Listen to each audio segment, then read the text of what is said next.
TED Women, what's up?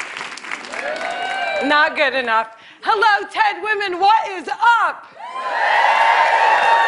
My name is Maysoon Zayid, and I am not drunk, but the doctor who delivered me was.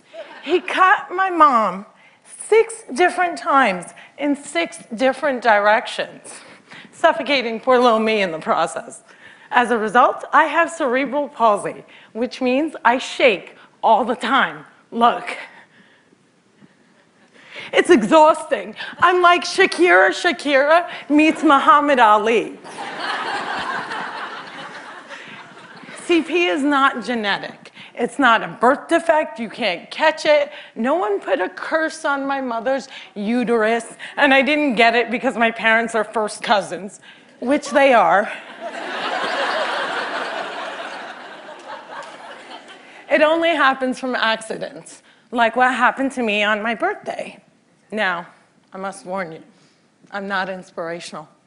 And I don't want anyone in this room to feel bad for me, because at some point in your life, you have dreamt of being disabled. Come on a journey with me. It's Christmas Eve. You're at the mall. You're driving around in circles looking for parking. And what do you see? 16 empty handicap spaces. And you're like, God, can't I just be a little disabled?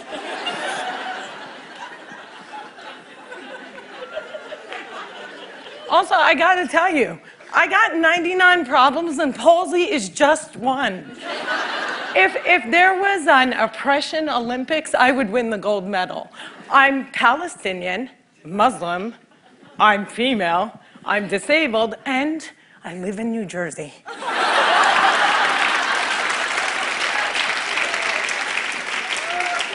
If you don't feel better about yourself, maybe you should. Cliffside Park, New Jersey is my hometown. I have always loved the fact that my hood and my affliction share the same initials. I also love the fact that if I wanted to walk from my house to New York City, I could. A lot of people with CP don't walk. But my parents didn't believe in can't. My father's mantra was, you can do it. Yes, you can. So, if my 3 older sisters were mopping, I was mopping. If my 3 older sisters went to public school, my parents would sue the school system and guarantee that I went too. And if we didn't all get A's, we all got my mother's slipper. My father taught me how I walk when I was 5 years old by placing my heels on his feet and just walking. Another tactic that he used is he would dangle a dollar bill in front of me and have me chase it.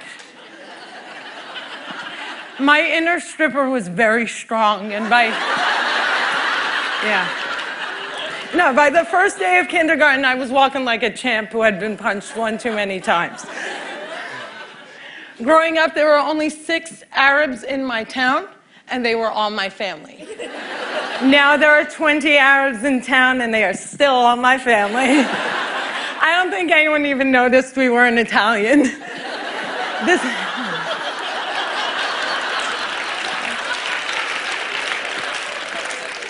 This was before 9/11 and before politicians thought it was appropriate to use "I hate Muslims" as a campaign slogan. The people that I grew up with had no problem with my faith. They did, however, seem very concerned that I would starve to death during Ramadan. I would explain to them that I have enough fat to live off of for 3 whole months, so fasting from sunrise to sunset is a piece of cake. I have tap danced on Broadway. Yeah, on Broadway. It's crazy. My parents couldn't afford physical therapy, so they sent me to dancing school.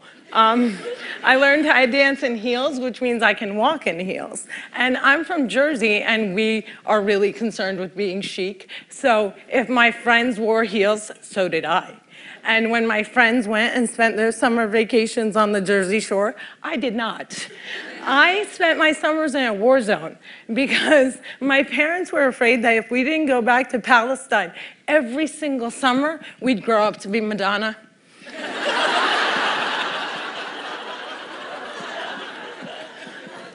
summer vacations often consisted of my father trying to heal me. So I drank deer's milk, I had hot cups on my back, I was dunked in the Dead Sea, and I remember the water burning my eyes and thinking, it's working, it's working!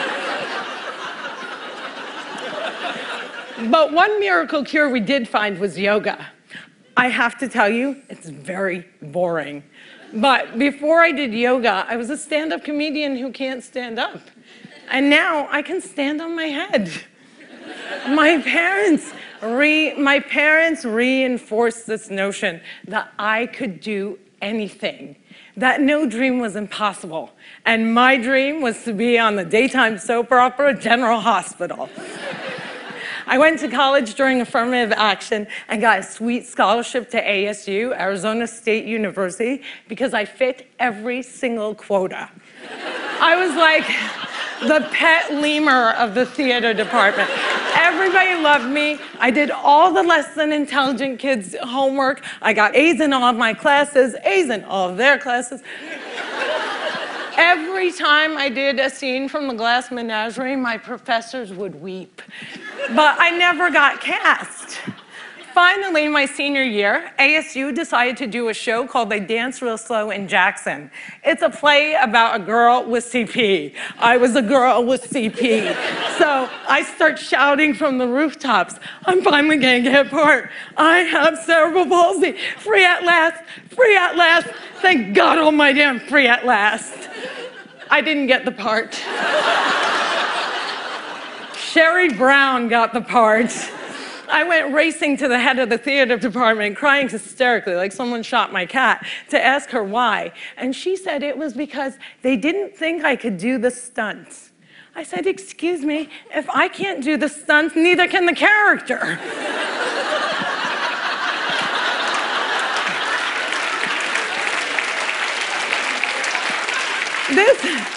This was a part that I was literally born to play, and they gave it to a non-palsy actress.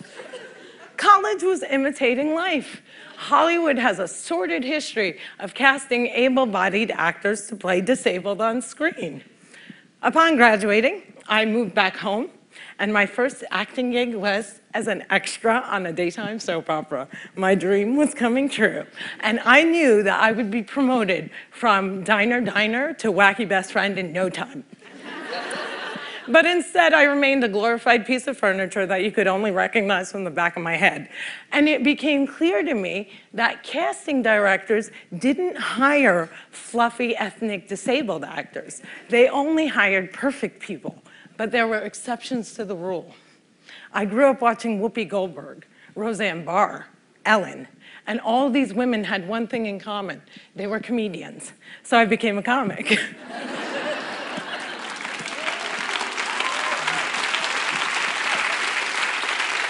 My first gig was driving famous comics from New York City to shows in New Jersey, and I'll never forget the face of the first comic I ever drove when he realized that he was speeding down the New Jersey Turnpike with a chick with CP driving it. I performed in clubs all over America, and I've also performed in Arabic in the Middle East, uncensored and uncovered. Some people say I'm the first stand-up comic in the Arab world. I never like to claim first, but I do know that they never heard that nasty little rumor that women aren't funny and they find us hysterical. In 2003, my brother from another mother and father, Dean Obidallah, and I started the New York Arab American Comedy Festival, now in its 10th year. Our goal was to change the negative image of Arab Americans in media, while also reminding casting directors that South Asian and Arab are not synonymous.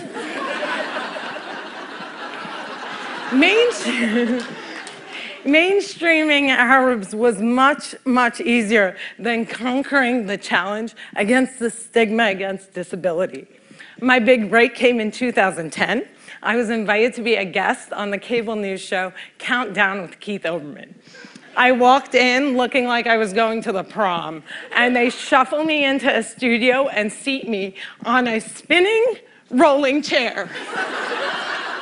So I looked at the stage manager and I'm like, excuse me, can I have another chair? And she looked at me and she went, 5, 4, 3, 2, and we were live, right? So I had to grip onto the anchor's desk so that I wouldn't roll off the screen during the segment. And when the interview was over, I was livid. I had finally gotten my chance and I blew it. And I knew I would never get invited back. But not only did Mr. Oberman invite me back, he made me a full-time contributor and he taped down my chair.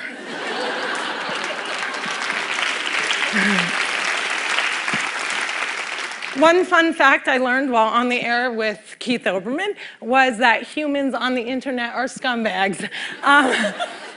People say children are cruel, but I was never made fun of as a child or an adult. Suddenly, my disability on the World Wide Web is fair game. I would look at clips online and see comments like, yo, why is she tweaking? Yo, is she retarded? And my favorite, poor Gumby-mouthed terrorist, what does she suffer from? We should really pray for her. One commenter even suggested that I add my disability to my credits. Screenwriter, comedian, palsi. Disability is as visual as race. If a wheelchair user can't play Beyonce, then Beyonce can't play a wheelchair user. The disabled are the largest... Yeah, clap for them, man. Come on.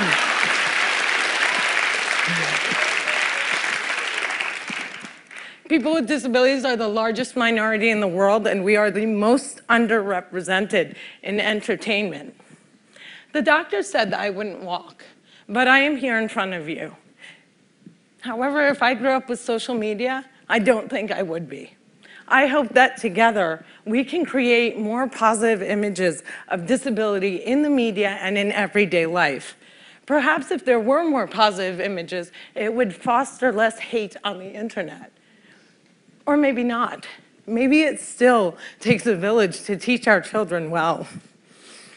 My crooked journey has taken me to some very spectacular places. I got to walk the red carpet, flanked by soap diva Susan Lucci and the iconic Lorraine Arbus. I got to act in a movie with Adam Sandler and work with my idol, the amazing Dave Matthews. I toured the world as a headliner on Arabs Gone Wild. I was a delegate representing the great state of New Jersey at the 2008 DNC, and I founded Maysoon's Kids, a charity that hopes to give Palestinian refugee children a sliver of the chance my parents gave me. But the one moment that stands out the most was when I got, before this moment,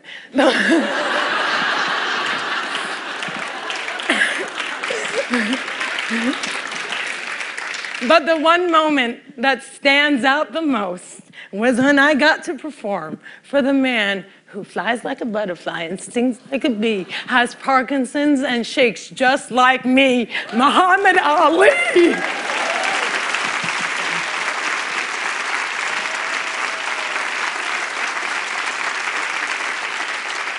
It was the only time that my father ever saw me perform live, and I dedicate this talk to his memory. Allah yarhamak yaba.